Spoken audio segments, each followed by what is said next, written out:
ইউটিউবে যেমন বাটপারি রিভিউ এবং বাটপার রিভিউয়ারদের কাছ থেকে আমাদের সাবধান হতে হবে, তেমনই বাটপার দোকানদারগুলোর কাছ থেকেও আমাদের কিন্তু একইভাবে সাবধান হতে হবে।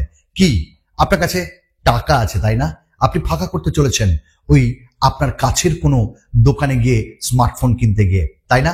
কিন্তু আমি বলবো একটু দাঁড়িয়ে যান ভাই, এই গরিবের কথা শুনুন। গরিবের কথা বাসি হলেও ভাই সেটা ফলে, সেটা কাজে দেয়। আমি জানি যে এই ভিডিওটা একটু দেখলে আপনার ক্ষতি হবে না, বাট হবে লাভ। চলুন শুরু করি। আচ্ছা, এই দোকানদারগুলো, এই রিভিউয়ারগুলো আমাদেরকে অনেক ঠকিয়েছে, জীবনকে একদম দুর্বিষহ করে তুলেছে ভাই। কিন্তু আজকের ডেটে আমরা হয়ে গেছি একদম সুন্দরভাবে মাখন জিনিস। কাউকে আর মাখন লাগাতে দিব না, উল্টে আমরা মাখন লাগিয়ে দিব। আমরা ধরা খেয়েছি অনেক সময় স্মার্টফোন কিনতে গিয়ে। তো আমরা যখন স্মার্টফোন কিনি তখন আমরা বাড়িতেই ঠিক করে যাই যে ভাই আমার এই লাগবে, এই লাগবে, লাগবে আমার এই, আর আমার এই টাকা আছে, আমি এর বেশি যাব না। কিন্তু ঘটনাচক্রে বা ভাগ্যচক্রে, মানে আনফরচুনেট, খুব দুর্ভাগ্যবশত দোকানে গিয়ে সবকিছু যেন উলট পালট হয়ে যায়, কোনো কিছুই যেন মিলছে না। আর দোকান থেকে ফিরে এসে ব্যাস 7 দিন পর আমরা বুঝতে পারি, রিয়েলাইজ করতে পারি, ও ভাই আমার সব শেষ, তখন আর কিচ্ছু করার থাকে না। তো এই মুহূর্তে আমরা যখন স্মার্টফোন কিনি তখন হয় অনলাইনে কিনি বা অফলাইনে। অনলাইনে আপনি হাতে ছুঁতে পাবেন না ঠিকই, কিন্তু আপনাদের হাতে ছোঁয়ার থেকেও অনেক কিছু করে দিবে কে? এই রিভিউয়ারগুলো। মানে ব্র্যান্ডের কাছ থেকে স্মার্টফোন পেয়ে আপনাকে একদম সহজ সরল ভাষায় সুন্দর করে অনেক কথাই বলে দেবে, আপনি বিশ্বাস করবেন। লাভ ওদের কেমন না, ভিডিও করে লাভ, ভিডিও থেকে টাকা উঠিয়ে লাভ, ব্র্যান্ডের কাছ থেকে টাকা নিয়ে লাভ, যে স্মার্টফোনটা পেলো সেটা নিয়ে লাভ, বিক্রি করেও লাভ। যাক, এই জিনিসে ধরা খেয়েছি, আর খাবো না। তবে এবার দোকানদারগুলো কি করে, আপনি আপনার পাড়ার কিংবা আপনার মোড়ের কিংবা কোনো ভালো জায়গায় গিয়ে আপনি স্মার্টফোন কিনতে গেলেন, এই বলি কলকাতা বা ছোটখাটো মফস্বল, বসুন্ধরা, ওপার বাংলার বা ছোটখাটো কোনো মফস্বল, বড় দোকান থেকে গেলে বা বড় দোকান থেকে ফোন কিনলে ধরা খাওয়ার চান্স সব থেকে বেশি। তাই আমি বলবো খুব বড় দোকানে যাবেন না। সেখানে ভাই অনেক কর্মচারী রয়েছে, তাদের টাকা দিতে হয়, এসি ফেসি থাকে, চলে ভাই, আপনার কাছ থেকে আপনার পকেট থেকে ওগুলো নেবে, কেউ দেবে না। তাই ওই সব জায়গায় যাবেন না, একটা মোটামুটি রেপুটেড দোকান থেকে স্মার্টফোন কিনবেন। তো এবার কি হয়, স্মার্টফোন কিনতে গেলাম, স্মার্টফোন কিনতে গিয়ে আমরা বিভিন্ন স্মার্টফোন দেখলাম। বাড়ি থেকে আমি ঠিক করে গেছি যে আমি ভাই নিব স্যামসাং এর স্মার্টফোন। ব্যাস, ওখানে গিয়ে স্যামসাং এর স্মার্টফোন তো দোকানদার আমাকে দেখাচ্ছেই না, উল্টে অন্য কোনো ব্র্যান্ড দেখাচ্ছে, ওপো কিংবা ভিভো। কিন্তু তার আগে ওই দোকানদার আপনাকে, আমাকেও অনেকবার হয়েছে, মানে কোল্ড ড্রিঙ্কস কিংবা হট ড্রিঙ্কস কিংবা কোনো ভারী খাবার, বারবার চা কিংবা কফি আপনাকে বারবার সে দিচ্ছে, আর আপনি বলছেন না আমি ভাই খাবো না, আপনাকে তবুও বলছে খান। আপনি বলছেন খাবো না, আপনি বলছেন খাবো না, তো ওরা বলছে খান খান। মানে আপনাকে এবার টান টান করতে চলেছে। তো এই সবে যাবেন না, বলবেন যে আমি ওইসব খাবো না ভাই, পরবর্তীকালে তো ওই ফোন থেকেই আপনি প্রফিট থেকে তুলে নেবেন। যাই হোক, তো স্মার্টফোন কিনতে গিয়ে দেখা যাচ্ছে যে আমি স্যামসাং নেব, ভিভো বা ওপো আমাকে ধরিয়ে দিচ্ছে, কেন? প্রফিট বেশি। তো আপনি একটা জায়গাতেই দাঁড়িয়ে থাকবেন।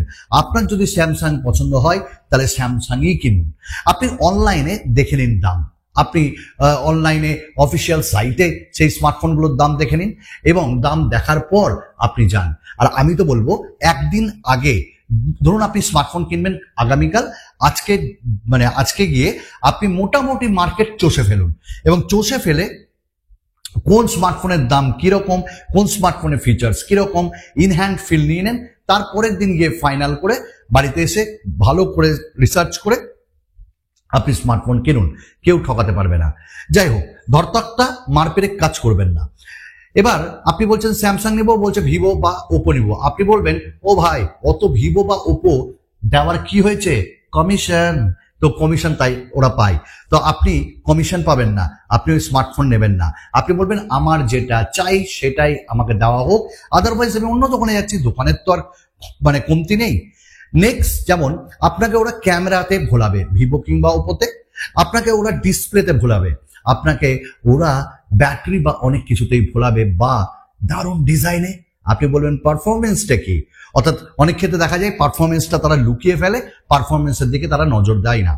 তো আপনি বাড়িতে এসে ব্যাস, আরে আপনি বলুন যে আমার অপটিমাইজেশন চাই, আপনি বলুন আমার ভালো র্যাম এবং রম চাই, আপনি বলুন আমার ভালো সফটওয়্যার এক্সপিরিয়েন্স চাই, আপনি বলুন যে আপডেট এইসব চাই, বাস চুপ হয়ে যাবে।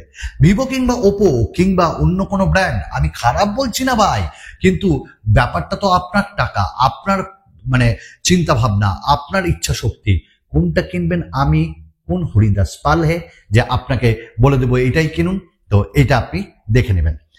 নেক্সট কথা হলো, যখন আপনি স্মার্টফোন কিনছেন একটা জিনিস জানবেন, দোকানদারকে বলবেন ওই এই প্রসেসরটা কি আছে, অনেক তো ক্যামেরার ঝোল দেখালা, অনেক ডিসপ্লের ঝোল, ব্যাটারি, অনেক কিছু তো বললা, ভাই এতে পারফরমেন্সে কি আছে, ও এক্সাইনস আছে, না আমি এক্সাইনস নেবো না, ও না না এতে মিডিয়াটেকের হিলিও আছে, না নেব না, ওইসব নেবেন না।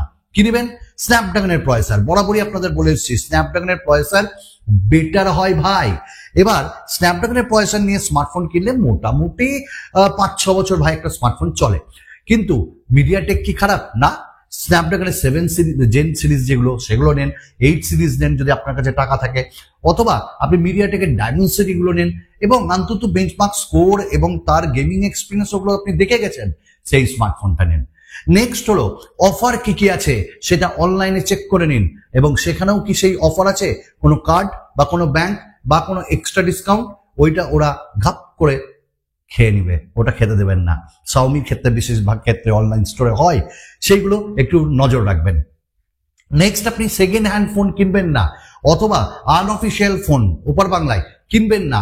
আপনার কষ্ট করা রোজগারের টাকায় আপনি জেনুইন ফোন কিনুন, এবং দোকানে গিয়ে ভালো করে বিবেচনা করে দেখে কিনুন।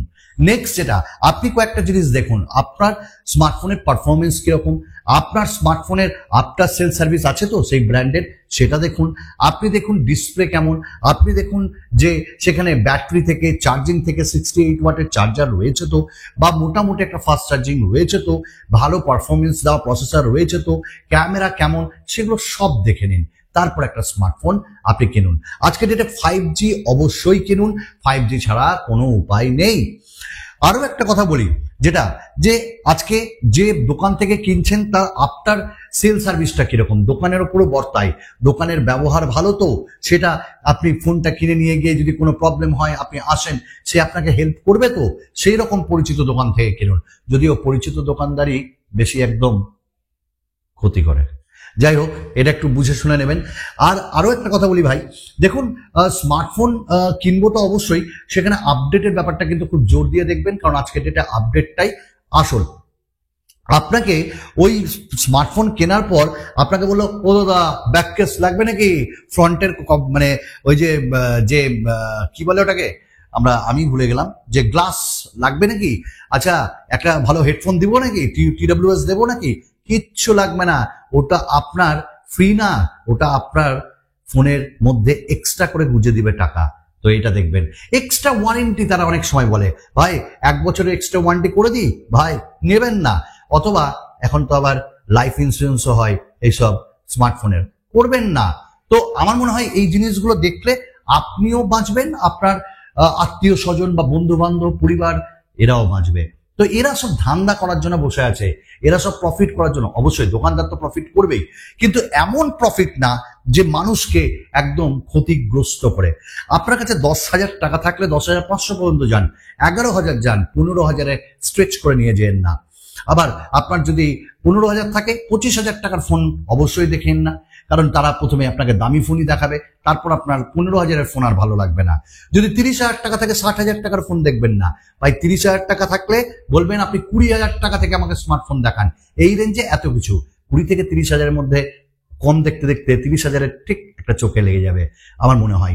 তো এক্সট্রা টাকা খরচ করবেন না, দোকানদারকে বেশি লাই দেবেন না, আপনার কষ্টের টাকা অন্যকে এন্টারটেন করতে দেবেন না, বাস এটুকুন। ব্র্যান্ড চিনুন, ব্র্যান্ড দেখুন, এবং ভালো স্পেসিফিকেশন দেখে, এবং কি দাম না দাম, কি অফার, চারিদিকে ভালো করে পর্যবেক্ষণ করে দোকানে যান। আপনি চলে আসুন ওকে শিক্ষা দিয়ে, ধরা আপনি খাবেন না, ধরা খাবে ও। চলুন আরেকটা নতুন ভিডিওতে আপনাদের সঙ্গে দেখা করছি, বিদায়।